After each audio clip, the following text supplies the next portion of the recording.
Adventist World Radio, the voice of hope. Radio feon'ny fanantenana na ny AWR.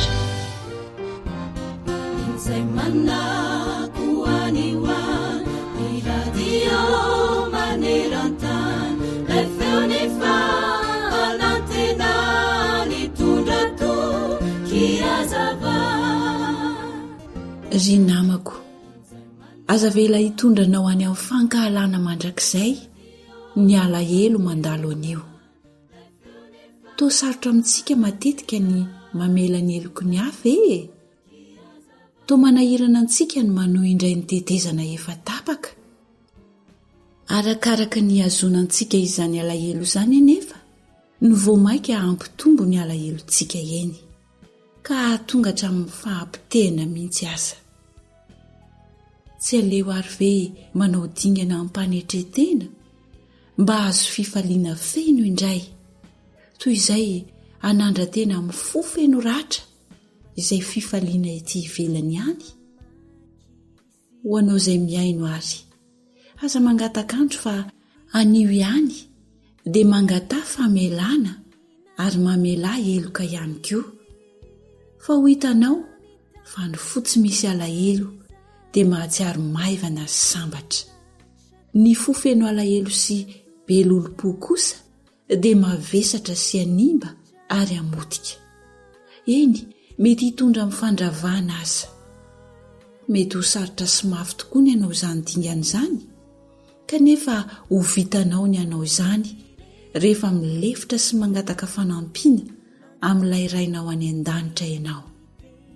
Mamela eloka dia ho voavela eloka ianao, araka ny vavaka nampianaran'i Jesosy hoe mamela ny elokay tahaka ny namelanay izay meloka taminay. Matthieu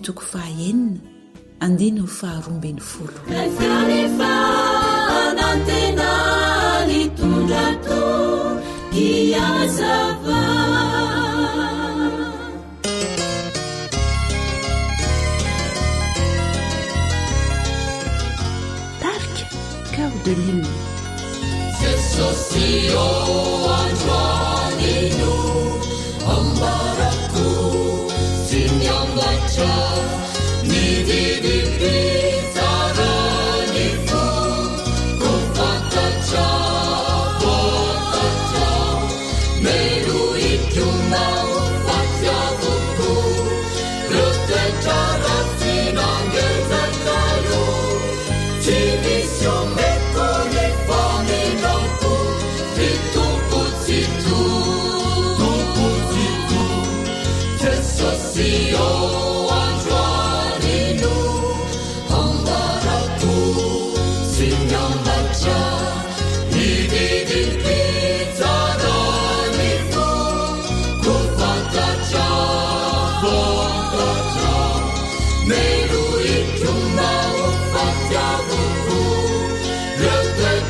Zay lay injany fanantenana.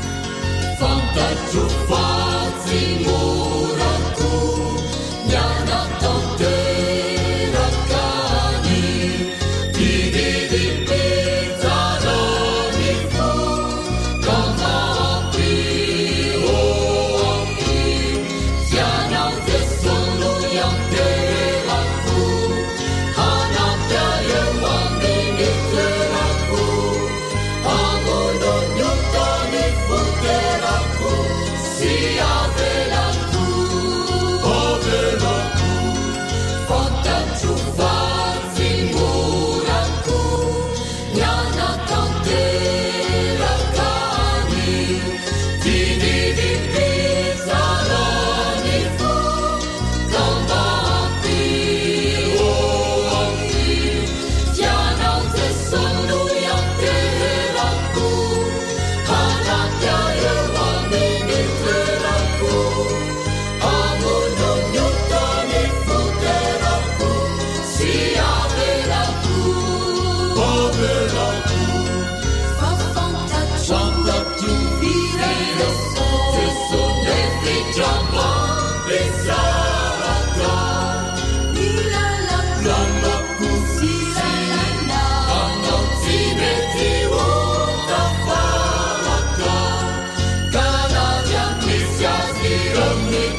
awr manolotra ho anao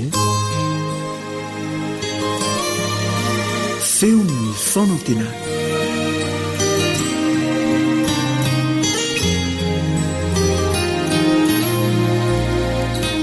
Ary Solomona zanak'i Davida dia nitombo hery tamin'ny fanjakany, ary Jehovah Andriamanina nomba azy ka nanandratra azy indrindra.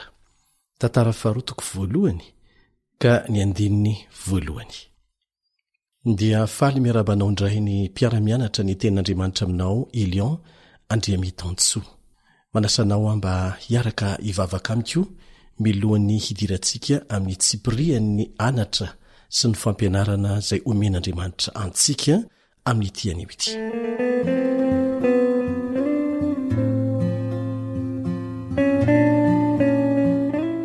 Raha ny azany an-danitra ho amasinina trany eny anaranao, ho tonga ny fanjakanao atao any sitraponao eo amin'ny fiainanay tsirairay, eo amin'ny fiainany fianakavianay, eo amin'ny fiainany fiangonanao, eo amin'ny fiainany firenenay. Raha ny azany an-danitro mamelany elokay tahaka ny namelanay izay meloka taminay.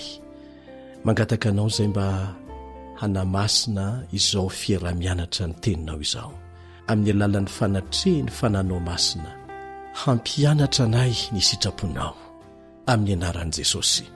Amen.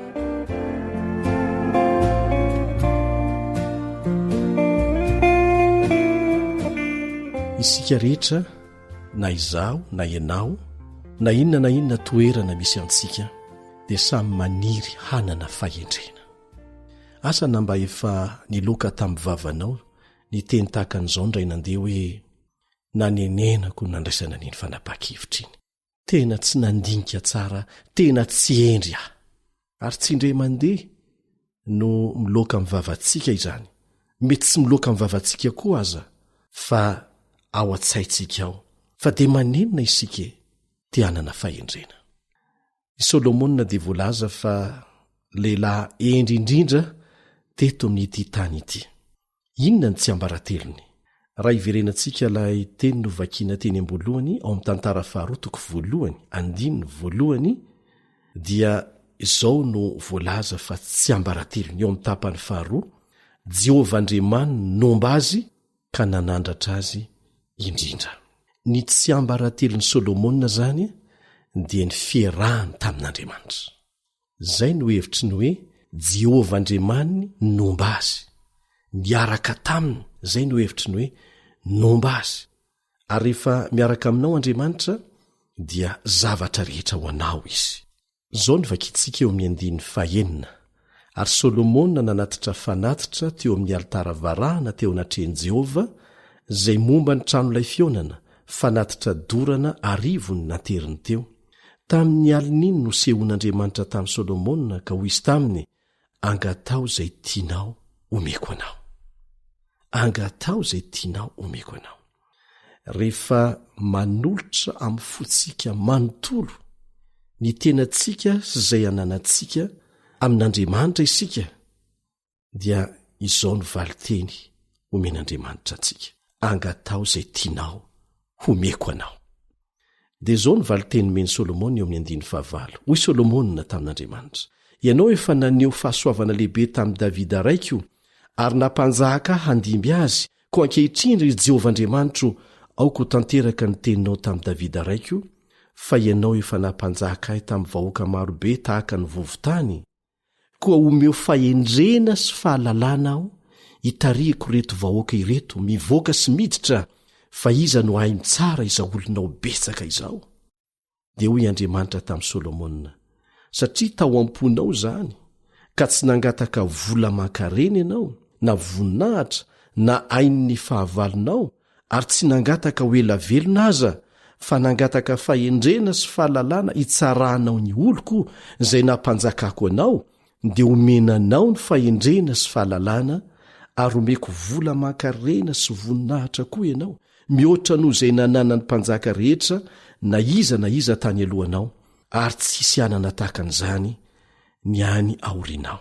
Andriamanitra mihitsy no nanome fahendrenan'i Solomona hangataka fahendrena, rehefa nanolotra ny fananany rehetra sy ny maha-izy azy tamin'Andriamanitra izy.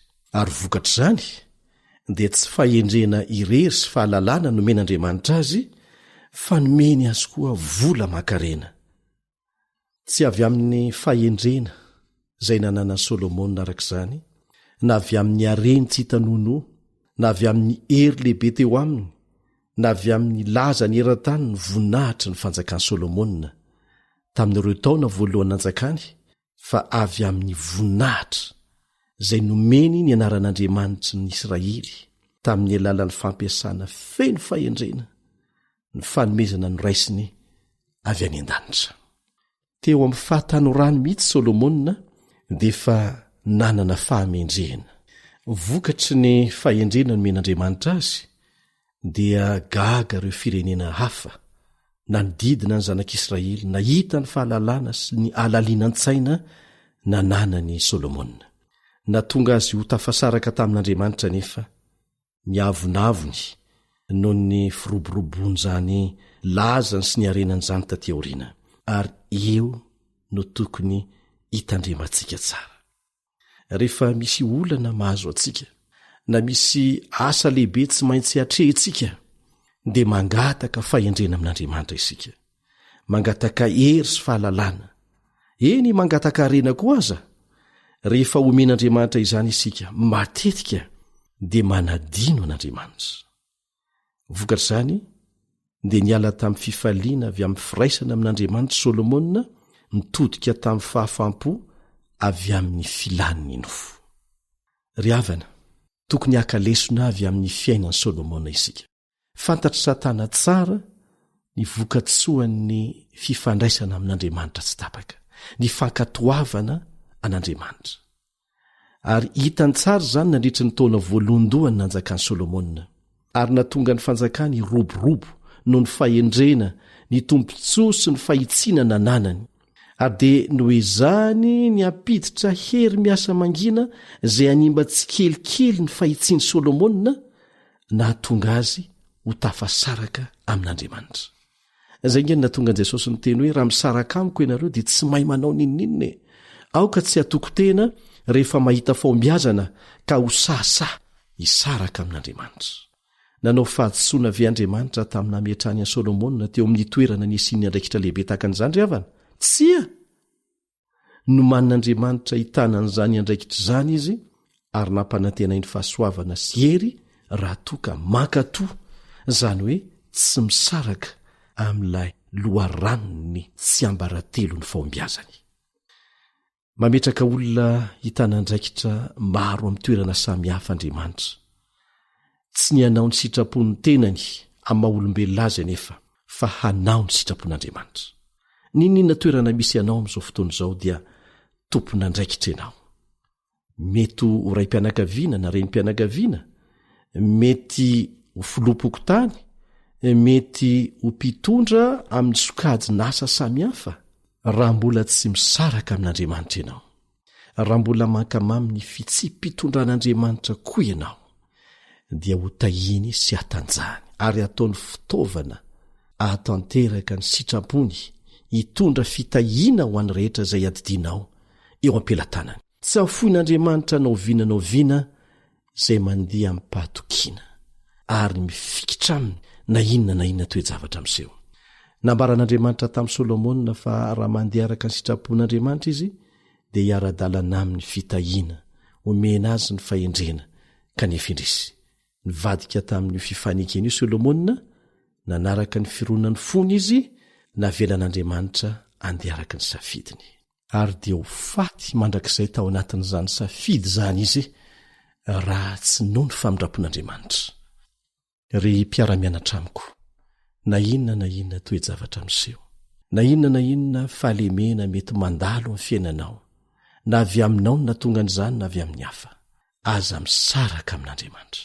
Aza misaraka amin'Andriamanitra. Raha tsy mbola vitan'ny Satana ny mampisaraka anao amin'Andriamanitra, dia mbola azo antoka ny fandresena ao amin'ny fiainanao. Ninina toe-javatra heverinao fa mety tsy ahitana vahaolana, dia ahitan'Andriamanitra vahaolana ireny. Ka aza misaraka aminy fa zavatra rehetra ho anao izy. Amen.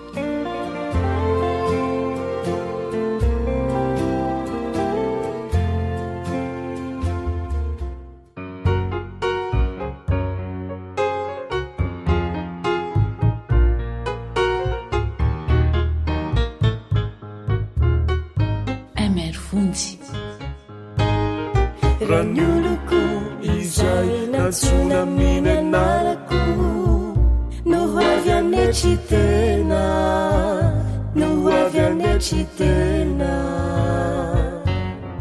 Hitady ay ka hiala miny raha tsy fanaony, de hiaino azy any andanitra, de hiaino azy any andanitra. Ny vavany Jehova mitsino ny teny, fa hiaino azy any an-danitra, hamelako reo elony.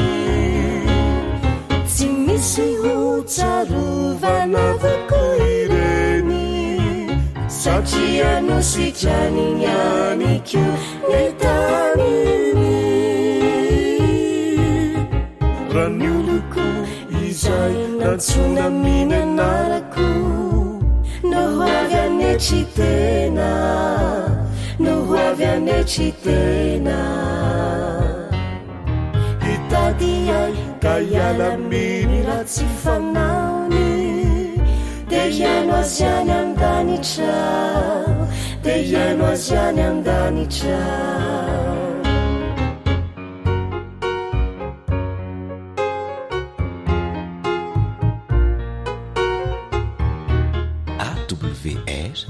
Zay lay onjany fanantenana. Raha ny olona izay natsona miny anarany, no hitandrina ny didiny, no hitandrina ny didiny. De nolazany kolohany fa tsy ho rambony, satria lehibe Jehova mitazona ny teniny. Ny vavany Jehova mitsino ny teny, fa hiaino azy any an-danitra, hamelako reo elony. Tsy misy ho tsarovana avako ireny, satria no sitrany ihany ko ny taniny.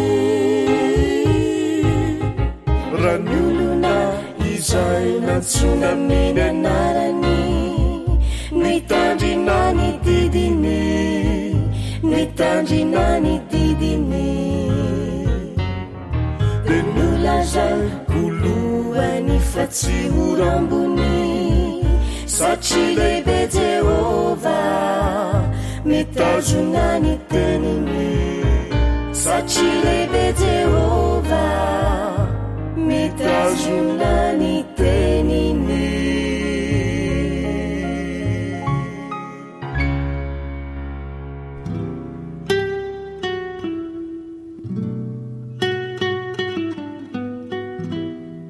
Voatsinapy. Aza manao toetra ny ranjo ka ny kibony iray no anao rino, sy manao toetra tsahafa ka ny lamosym-piakenana indray no tonga mibontsina.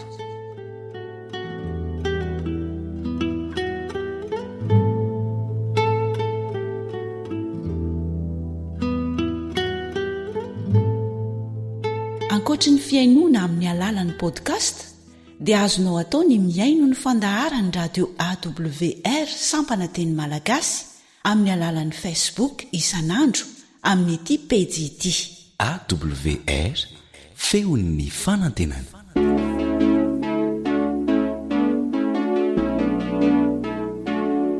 Tanora mandray andraikitra mitondra fanantenana.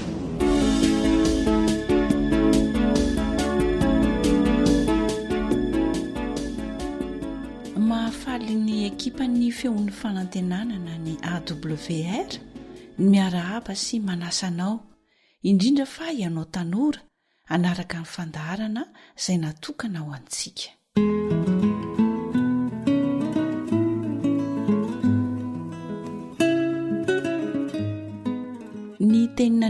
Andriamanitra dia milaza ao amin'ny ohabolana fa ny fo ravoravo mahasalama tsara, fa ny fanahy-kivy mahamaina ny taolana.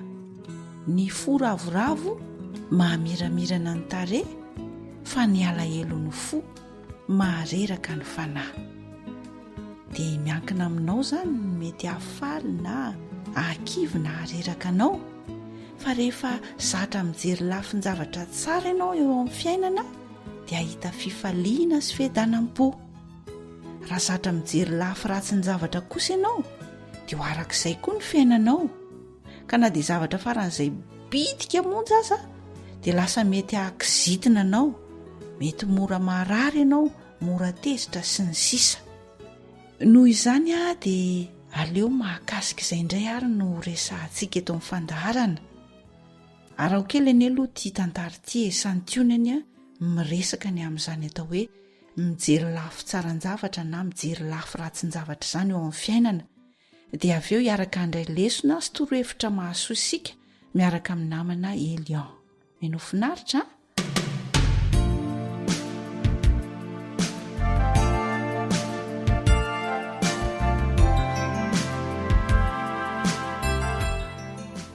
Aza mampijaly tena.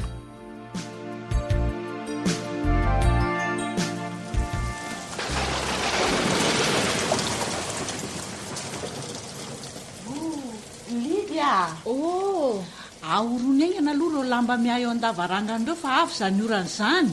Oay, sady mitifitra miditra aty an-davarangana mihitsy izy izany.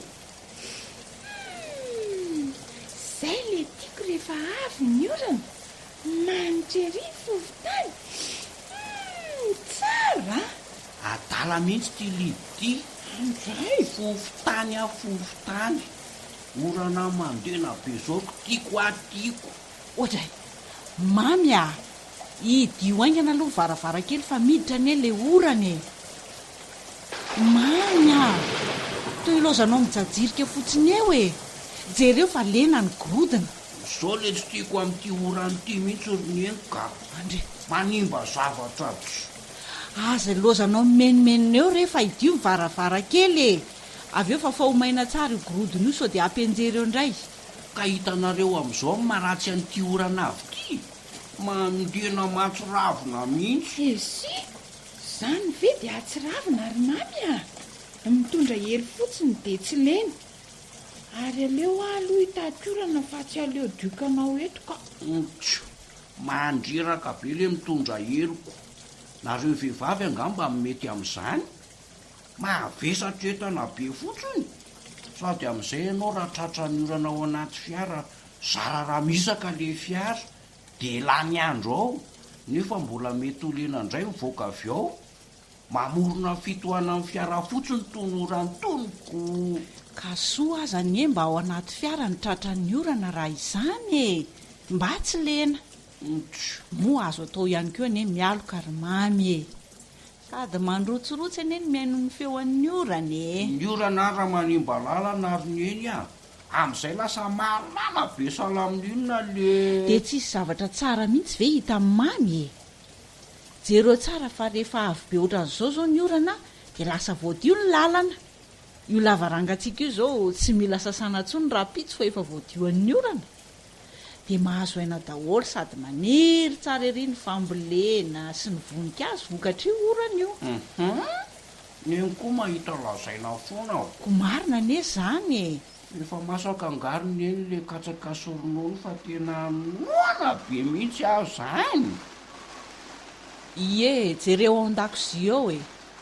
Sady mino fa mbola mafana tsara izy eo ambony fatanao.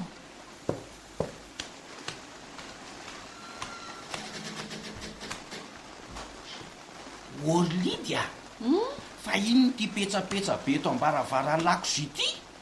Fafao io dia akatony io varavaran'io findrivy adaty. Vavy lehibe ohatran'io ka manao fananjazo ohatr'izao. Jereo kely aloha zavatra ataoko ry mamy a. Manararoatra mitatorana dia mitapika izany ato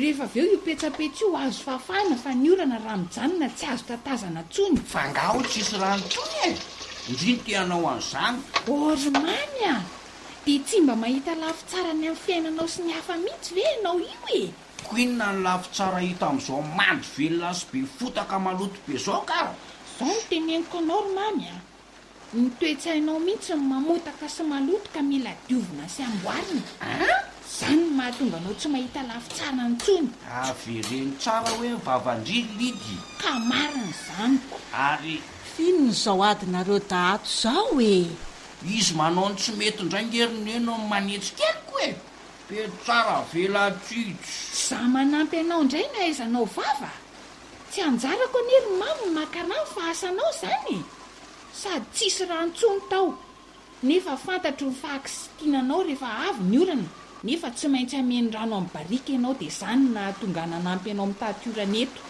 sitra ny hay tsy matsaka ntsony aloha ianao zany tsy hitanao fa ny lakozy petsapetsa no hitanao aza mamaly tsony ianao ry mamy fa tena marina mihitsy zany teniny anabavinao zany a ijaly ianao raha ohatra zao foany ty fomba fiainanao sy toetsainao ty ary na tianao na tsy tianao a dia tsy maintsy isy fetraikany eo amin'ny asanao sy ny fifandraisanao amin'ny atao-trano sy ny any ivelany io toetsainao tsy mahita lafy tsara ny io mihitsy fa zany efa zao maniny efa vo maroko tsara mihitsy a fa isaky ny avy orana io dia sady masika ny kizitim-belona ianao zany mihitsy roneny a amin'izay tsy mba mandanjalanja zay teny avoaka fa miteniteny foana tena mandefitra aminao mihitsy io anabavinao io hatraminay sy data aza anaovanao an'izany indraindray raha mbola miaina eto ambonin'ny tany nefa ianao ry mamy a dia tsarovo tsara fa tsy maintsy misy ny fotoanan'ny orana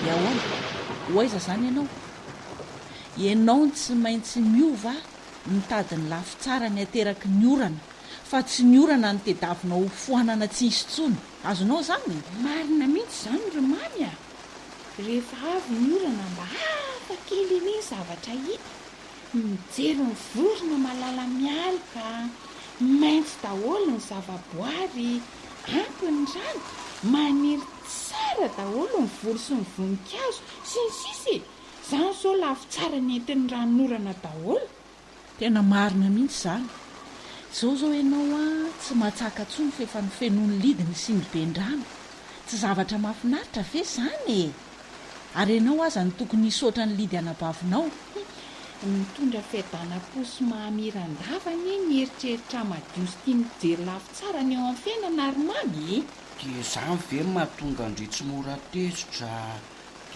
dia mazoto sady tiany olo loatra andreny angamba tena zany mihitsy ka anisany mihitsy zany ry mamy a ny fananana eritreritra madio sy mpijery lafy tsara ny zavatra dia tena manampy ianao amin'ny fifandraisanao tsara ny manodidina anao mihitsy fa raha kizitina sy mpieritreri-dratsy ianao dia makaleo monina ny olona tadidio tsara mihitsy sady mampijaly tena tena marina aloha zany rehefa tia mijery lafy tsara eo amin'ny fiainana ianao ry mamy a dia mety tsara ny asanao ny zavatra rehetra ataonao ny fianaranao lasa mazoto sy tia miezaka foana ianao e na ny fahasalamana aza dia lasa tsara vokatra izany misaotra arynay sy lidy na mpisokatra ny saiko a tena marina izany fa hitako eny amindry mihitsy ry lidy zany zavatra laza indry izany a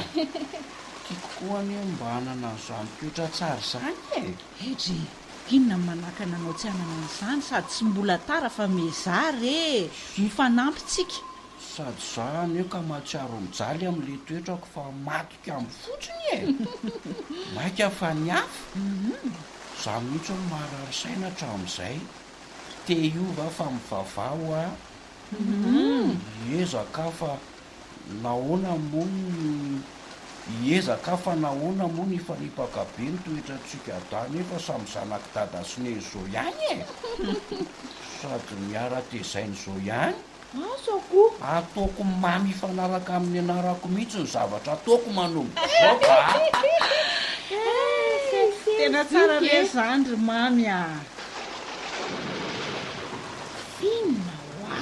ary aleo diovoko amin'izay ho lakizio fa mandehanydry makainy zaza misaotra betsaka andrina nampianameno siny be de efa fo tsara alohandry fa so anavitra trany eo misaotra ry mamy a tsisy fisaorany aleo fa hitondrako katsaka sy ronono ny eny solidy rehefa avy eo de mba miaramina antsika telo mianaka fa inona mampimehaneny an'izany zao falyako aleo rehefa loarako de miaramina antsika telo fa fafao tsara noho lakozianao e eno a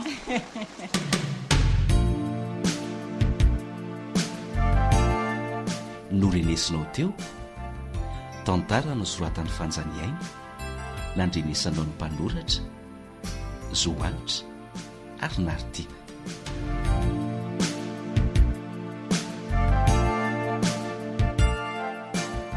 dia faly mifandray amin'ny tanora zandry rehetra mpanaraka ity fandarana ity ny zokinao Eliandry amin'ny tantsoa enoko fa efa azonao an-tsaina ny lesona tiana ampitaina amintsika tanora tao anatin'ny tantarany tsy zava-baovao amintsika ny mahita olona mijaly vokatry ny tsy fahitana afa-tsy lafy ratsin-javatra eo amin'ny fiainany ary matetika dia lasa toetra raiky tapisaka izy raha tsy alana aingana ny zavatra ratsy eto amin'ity tany ity dia tsy tokony hahagagantsika ny fisiny satria izay ny vokatry ny fahotana tsy mila karohana ny fisin'ny ratsy manimba antsika manimba ny toetsaintsika ny mifantoka amin'ny lafy ratsin-javatra misy olona efa manjary tsy mahazo aina intsony raha tsy miresaka zavatra ratsy zavatra ny lafy ratsiny eo amin'ny fiainan'ny hafa manimba antsika zany manimba ny fiarahamonina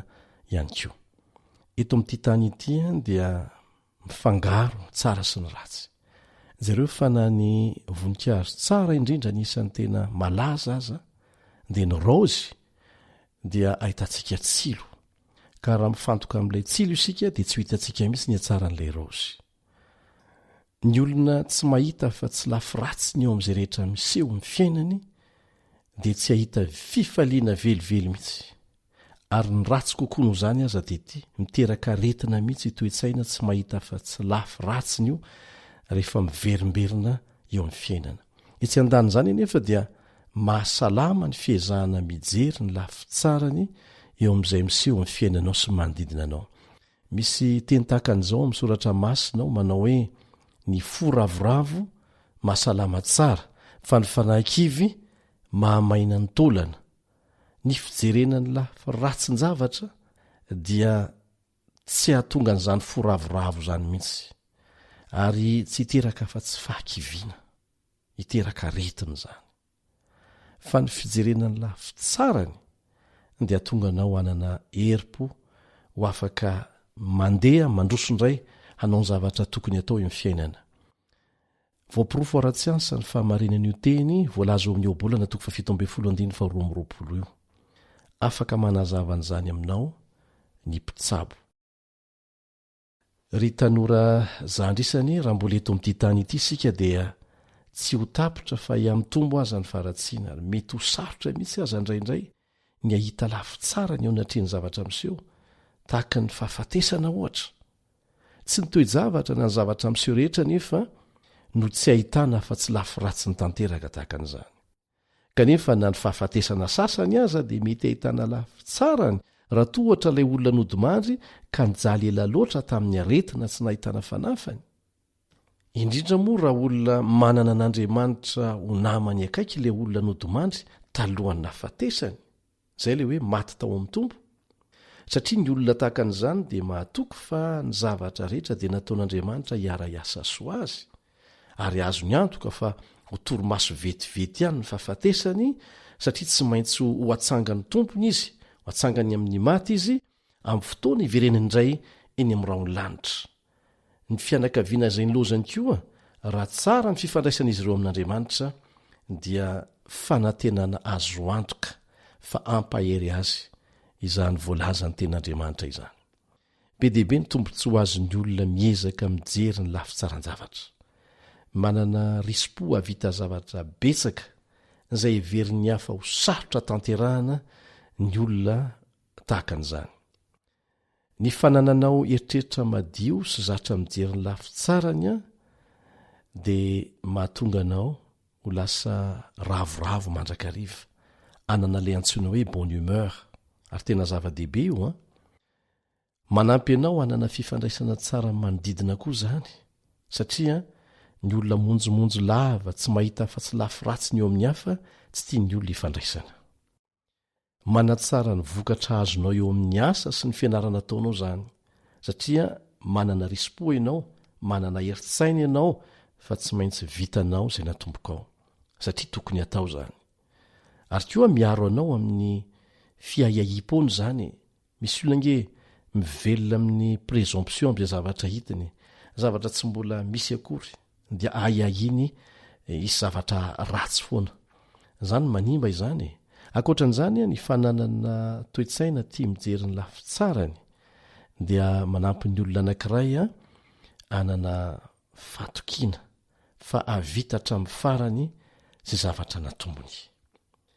Mampiena ny fanaintainana koa zany sy ireo mety ho aretina vokatry ny fiasana saina be loatra, ary mampatanjaka ny hery fiarovana eo amin'ny lafiny ara-pahasalamana le antsoina hoe système immunitaire. Raha sanatria ka narary niditra hopitaly no ny loza na koa voatery nandalo fandidina ianao, dia voalaza ny mpitsabo araka ny fandiniana nataon'izy ireo, fa manampy betsaka ny olona tahaka an'izany ho sitrana sy ho tafarina aingana hiala avy eo amin'ny fandriana izay narariny ny fananana zany toetsaina zany, izay mahatonga azy hanana fanantenana fa tsy maintsy ho sitrana izy ary tsy maintsy ho sitrana aingana. Hitantsika amin'izany fa be dehibe ny tompontsoa raha tsy hitanisa afa-tsy ireo isika. Fa inona ary ny tokony atao raha toa ka tia hanana ny toe-tsaina, tia mijery ny lafy tsarany eo amin'ny fiainana io ianao. Tsy hoe tsy mahita ny lafy ratsiny mihitsy, fa tia, tsy pio tsara le hoe tia mijery ny lafy tsarany. Ny fomba anankiray izay ahatonga anao hanana eritreritra tsara ary hijery foana koa ny lafy tsarany dia ny fanafoanana ireo eritreritra ratsy tsy misy fototra iorenany, ary ny fanoloanan'izany amin'ny fieritreretana tsara. Ny fikolokoloana toe-tsaina mijery ny lafy ratsy ny foana amin'ny ankapobeny dia mahatonga ny olona anankiray hanana eritreritra ratsy izay mandeha ho azy amin'izay rehetra miseho. Ninona zavatra miseho dia tsy mahita fa-tsy lafy ratsiny izy ary na amin'ny tetikasa izay volavolaina miaraka aminy aza dia sarotra ny andatanteraka azy, satria mbola tsy manomboka akory ilay asa dia efa ny voka-dratsiny zany no hita misongadina be dehibe. Ka ilaina noho izany ny mamantatra ny tenantsika hoe manana foronana tahaka an'izany ve isika, fa tsy havita zavatra mihitsy. Isaky ny hanomboka zavatra vao mieritreritra fotsiny ny anao zavatra dia tsy mahita fa tsy lafy ratsy, fa lasa toe-tsaina mihitsy ilay izy. Rehefa tsapantsika fa manana an'izany isika dia mila manova ny fomba fisainantsika. Ny fietreretana tsara dia tokony ho lasa atao fahazarana mihitsy. Ny ratsy ho mora hita, tsy mila karohana zany, fa feno zany, fa ny mitady ny fomba ahafahana mivoaka amin'izany amin'ny alalan'ny fijerena izay heverina fa lalana tsara, ahafahana mivoaka, ahafahana mizotra, ahafahana manohy izay tsy maintsy atao eo amin'ny fiainana. Isika rehetra nge dia efa voapoizon'izany eritreri-dratsy zany daholo hoe ny tahany habetsahan'izany ny tsy mitovy, ary indrindra ny fahatsapan'ny tsirairay fa manana an'izany izy ary mila hiala amin'izany, ary mila miezaka mba hiala amin'izany. Tsy mitovy mantsy ny olona izay tsy mahatsapa akory hoe manana olana izy sy ny olona izay mahatsapa fa manana olana ary tapa-kevitra hiala amin'izany, ahita vahaolana. Ka ny torohevitra omen'ireo manam-pahaizana manokana mikasika ny fivoaran'ny toetra ary nahitana fahombiazana dia ity: tokony hizatra mijery ny lafy tsarany zavatra isika. Ny lafy tsarany izy ahafahantsika manana toe-tsaina ho afaka miroso, tsy afaka mijanona amin'izao ny tsy maintsy miroso, dia mitady ny lalana tsara tokony izorana ny fanapa-kevitra tsy maintsy raisina hafahana mivoaka ary tsy maintsy misy zany ka ireto zany no tokony hojerena amin'izany amin'izay fanazarana ny tena anana fijery tsara izay anana fietreretana tsara izay zay manampy mba hahafahana mahita vahaolana sy mandrosoaingana voalohany a dia ny fananana fijery tsara amin'ny tenanao manokana manomboka amin'ny tenanao aloha le izy vahaolana voalohany ary a dia ity ialao lavitra mihitsy mampitany tenanao amin'ireny olona hitanao amin'ny fahita lavitra ireny na ihany koa amin'ny fiainana andavanandro ny olona hitanao mifanerasera aminao mety ho sary ivelany fotsiny ihany eny ireny rehetrarehetra ireny mibetsaka ny lafiny miafina izay tsy tratry ny saintsika eo amin'ny fiainan'ny olona tsirairay ka aza mampitany tenanao amin'ny hafa ny fomba hitondran'Andriamanitra ny fiainany tsirairay koa tsy mitovy ilainao koa mamantatra ny hoe atreto ny zavatra mety ho vitako kanefa tsy maintsy ioarako zany satria azoko atao fantaro ireo lafi tsara ny rehetra eo amin'ny tenanao na ara-batana na ara-tsaina na ara-panahy ny fahakingana ny fahaiza-manao rehetra anananao dia ireny hatsaraina fa rehefa manatsara n'ireny ianao a dia ho fato azy ireo zavatra rehetra izay hitanao fa manahirana anao eo amin'ny fiainanao eo ambany fahasoavan'Andriamanitra dia aza ampifantohana amin'ny eritreritra ratsy ny sainao azazarina n'izany satria tsy miteraka afa-tsy voka-dratsy manapotika ny tenanao zany izay le antsoina hoe pensée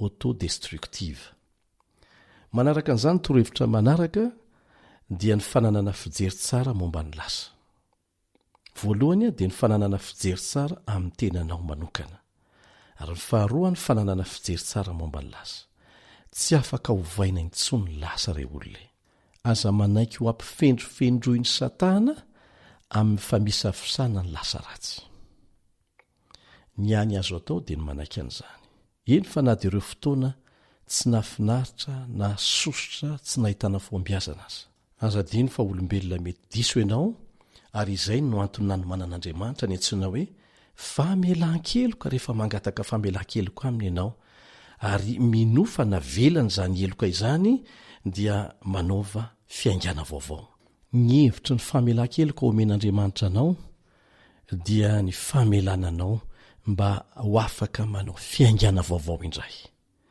ary tsy ankina milasanao zany zay nge nydikany hoe ampy ho an'ny andro ny ratsy ny seho teo aminy Andriamanitra afaka manomboka fiainana vaovao ho anao tsy ilainao akory ny manendrikendrika ny lasanao ka natonga anao tahaka an'izao na tahaka an'izao amin'izao fotoana izao tsy ilainy zany fa etsy andanin'izany a dia ireo toe-javatra nafinaritra tamin'ny lasa ny seho maly reny ny tadidio tsara indrindra ireo toe-javatra tsara nanaovanao fanandramana niaraka tamin'Andriamanitra dia araraoto ny ankehitriny ny amin'izao fotoan'izao zay omen'Andriamanitra anao dia ho hitanao fa hiatsara ny fomba fijerinao ary ho afaka miatrika ny ho avy ampaombiazana ianao manaraka izany a dia ilainao koa ny manana fijery tsara momba ny ho avinao fijery tsara mikasika ny tenanao manokana fijery tsara momba ny lasa ary fijery tsara momba ny ho avy ihany koa eto dia manana ny toerany lehibe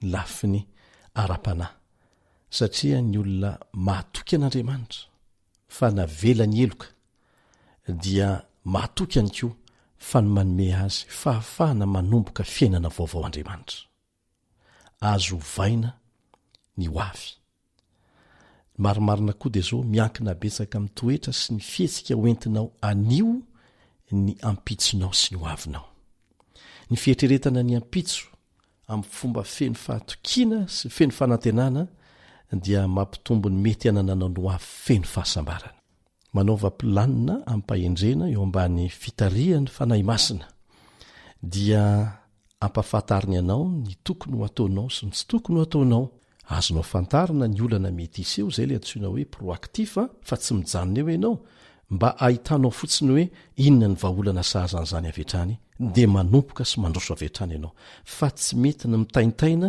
tsy aketsika eo tsy manao ninninona ary farany a dia ilainao ny manana fijery tsara momba ny tontolo iainana sy ny olona manodidina anao. Misy fomba fiteny manao hoe jereo amin'ny solomaso raozy ny fiainana, izany hoe mijery izay tsara sy mahafinaritra. Dia nio tsara avokoa izay mitranga manodidina anao, ny olona mifanerasera aminao, fa aza mizatra mijery ny lafiratsiny. Izany raha teo nge tsy ampivoatra ny hafa sady tsy ampivoatra anao hoe. Fomba fiteny koa ny hoe ny tsika dia misarika tsika, ny hatsaram-panahy dia misarika fitiavana. Dia andramo izany eo amin'ny fiarahamonina fa raha manana toe-tsaina mijery sy mijery afa-tsy ny lafiratsiny eo amin'ny hafa ianao dia tsy afaka anao an'izany fanandramana izany. Aza mitaiza saina hiahialava ny olona manodidina anao. Manana fahatokisana dia hajao amin'ny maizy azy ny olona, hajao amin'ny safidina izy. Ataovy izay hanananao fijery tsara momba azy ireo. Misy zavatra tsara, misy lafi tsara ny foana be dehibe ary jereno amin'ny olona anankiray. Dia izao fantarina izay mety olana mahazo ny hafa manodidina anao dia ampio izy amin'ny fanandrify amin'izay azonao atao dia ho hitanao fa hiatsara trany ny toe-tsainao mikasika ny olona mifanerasera aminao sy ny manodidina anao. Efa lasa sady ny fotoanantsika hinoko ry zandry malala isany fa ampy fanakalozan-kevitra, andraisana fanapa-kevitra izay rehetrarehetra izay fa namiainga aloha fa dia manao mandra-piona vetivety indray ny zokinao Eliandry amin'ny Tanso.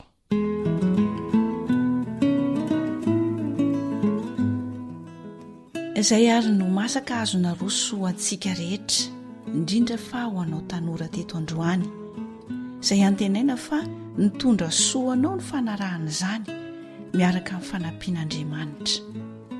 Namanao fanjaniaina no nanolotra ny fandaharana tanora mandray andraikitra ho anao teto niaraka tamin'ny Rila sy Feizoro. Tompon'andraikitra ny fandaharana Eliandry amin'ny Tanso. Iaro sy tahantsika ny lairaintsika ny an-danitra amin'ny manaraka indray eo.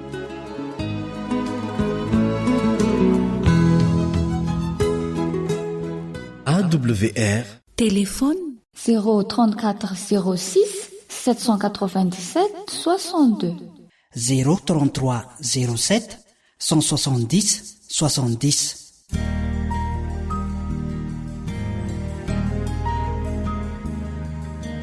Faniteninao no fahamarinana. Taridalana manokana fianarana baiboly avoaka ny Fiangonana Adventista maneran-tany. Iarahanao amin'ny radio feo ny fanantenana.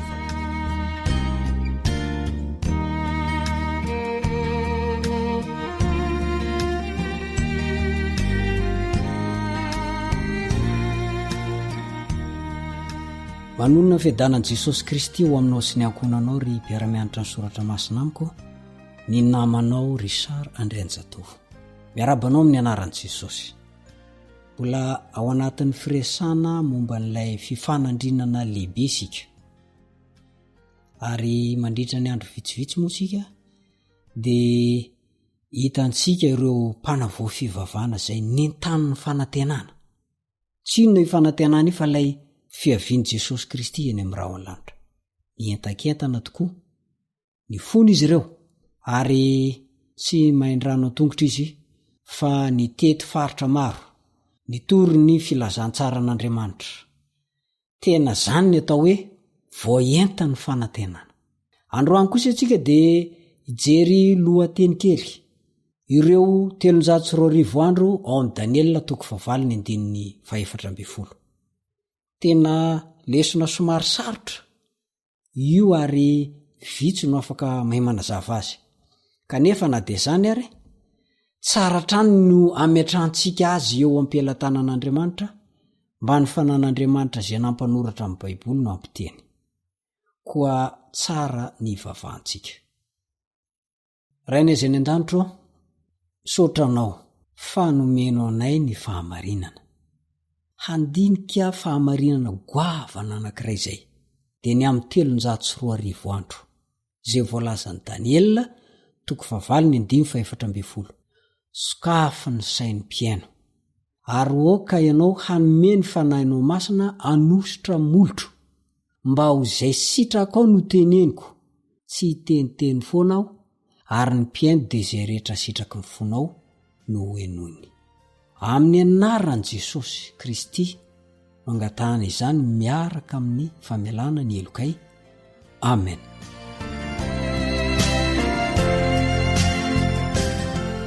Ireo 340 andro ao amin'ny Daniela 9:4. Hitany William Miller fa tanteraka antsakany sy andavany ireo toejavatra no lazain'ireo mpaminany mialoha. Ohatra amin'izany 400 taona ny vahiny ny taranaky Abrahama. Araka ny voalazan'ny Genesis 15:13. Ohatra amin'izany ihany koa 40 taona ny renireny tany anefitra ny zanak'Israely. Nomery 14:4. Ny ohatra manaraka ireo 70 taona namabonan' Jeremia 15:1 ary ireo 70 herinandro nomenan'ny Israely araka amin'ny faminanian'i Daniela ao amin'ny Daniela 7:4. Ny marika 2:15 dia miresaka ny antso nataon'i Jesosy tamin'ireo mpiaramonina tamina teto an-tany azy hoe efa tonga ny fotoana ka efa akaiky ny fanjakan'Andriamanitra, mibebay ianareo ka mino ny filazantsara. Ny Galatiana 4:4 dia miresaka ihany koa fa rehefa tonga ny fotoanandro dia nirahan'Andriamanitra ny zanany nateraka ny vehivavy, nateraka tao ambany lalàna, hanavotana izay ambany lalàna mba handraisantsika ny fananganana anaka. Ireo andinin'ireo dia miresaka amintsika fa manana ny fandaharam-potoanany ho an'ny fiaviany voalohany Andriamanitra. Ary teo no naresy lahatra ny Milera fa rehefa nandinika ny faminaniana ihany koa izy ka nampitany soratra masina tamin'ny soratra masina dia nanao tsoakevitra tamin'izay fa raha nanana fandaharam-potoana toy izany Andriamanitra teo aloha manerana amin'ny Baiboly manontolo dia tokony hanana fandaharam-potoana ihany koa izy ho an'ny fiaviany tompontsika fanondrony. Ny Daniela 9:4 dia manantitrantitra toy izao. Daniela 9:4 340 andro ary noho ny afaka izany dia amin'izay vao diovina ny fitoerana masina.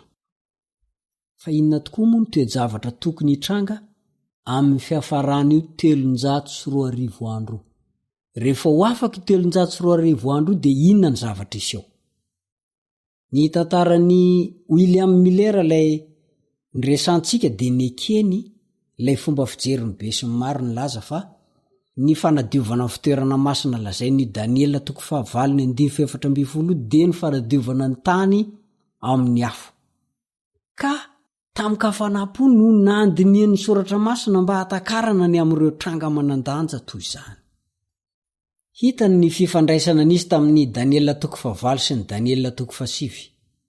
Ao amin'ny Daniela 9 dia nomena baiko ny anjely hoe ampalalao ny fahitana ty lehilahy ty.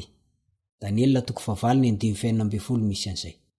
Dia tamin'izay fotoan'izay i Daniela dia nandraiky narary nandritra ny andro maromaro satria zava-dehibe loatra ilay naseho azy kanefa tsy fantany. Taty aoriana nefa dia niverina tamin'ny Daniela ilay anjely ka nilaza hoe avy ampazava sainanao io ry Daniela. Daniela 9:12 na koa hoe Daniela 9:7 ny 5:20 ka hatramin'ny 7:20. Ny anton'izany dia ho fanampiana ny Daniela atakatra ny amin'ireo 340 andro voalaza. Fantatsika izany satria taoriana mibaiko azy ny Daniela hoe dinio ny teny ary eo ko fantatrao ny fahitana. Araka ny voalazan'ny 5:13 amin'ny Daniela 7, ny teny voalohany nataon'ilay anjely dia hoe 70 herinandro no voatendry ho an'ny firenenao sy ny tanànanao masina. Daniela 7:4. Ny teny nadika hoe voatendry dia midika arabaky teny hoe nesorina na nalana. 70 herinandro ara-paminaniana na 700 taona arabaky teny no tokony esorina amin'ilay 340 andro na 3 taona arabaky teny. Ho an'ireo zay somary mbola manavivy moa zany de tsara trano mamerina fa ny ray andro ara-paminaniana de 2 taona arabaky teny io. Tsy azo ialana zay fitsipika fandiniana ny soratra masina zay. Ary satria ny fanomboan'ny 70 herinandro ara-paminaniana nalay 700 taona arabaky teny. Ahoana moa ny azahoana an'le hoe 700 taona? 70 herinandro ampitomboana andro 7 de manome 700 andro zany. Zany hoe avadika indray aveo de manome 700 taona arabaky teny. Ka io 70 herinandro de hatramin'ny voan'ny didy anavoazana ny anamboarana ny Jerosalema hoy ny Daniela 7:5. De fantatry milera tsara fa raha manana io daty io izy de afaka ahafantatra ny fiandohan'ny 70 herinandro sy ny faminaniana momba ny 320 andro mazava ho azy. Koa rehefa ampiarina zany ilay hoe andro ray, taona iray de ny 320 andro zany de 320 taona. Mbola hojerentsika ao aoriana io. Koa androany de manasanao mba hitana trano ny fahalianana. Fenao rehefa tena liana fatratra ny amin'ny fahamarinan'Andriamanitra, manala ny hevitra mibana melo omen'Andriamanitra anao ny marina. Amarana anazy aloha de asiantsika vavaka.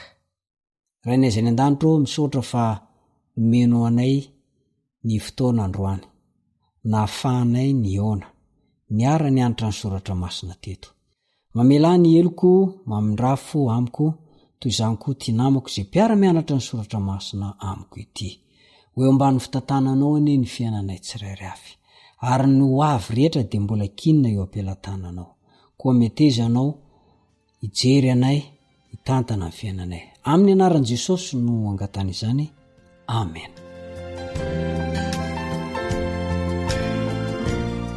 De misaotra ny teknisianina Rila nampita ny feo hoany amintsika tsirairay avy. De mametraka ny veloma mandrapitafa ho aminao indray ry namana mpiara-mianatra ny soratra masina. Ny namanao Richard Andrianjatovo. Veloma tompoko.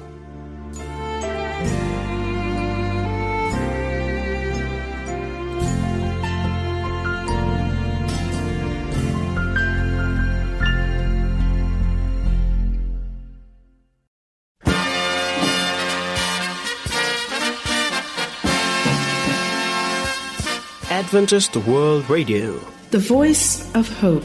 Radio femon'ny fanantenana.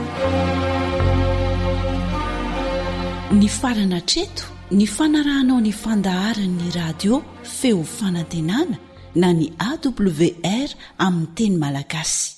Azonao ataony mamerina miaino sy maka maimaim-pona ny fandaharana vokarinay amin'ny teny pirenena mihoatriny 100 amin'ny fotoana rehetra. Raisoaryn'ny adresy ahafahanao manao izany. awr.org na feofanantenana.org.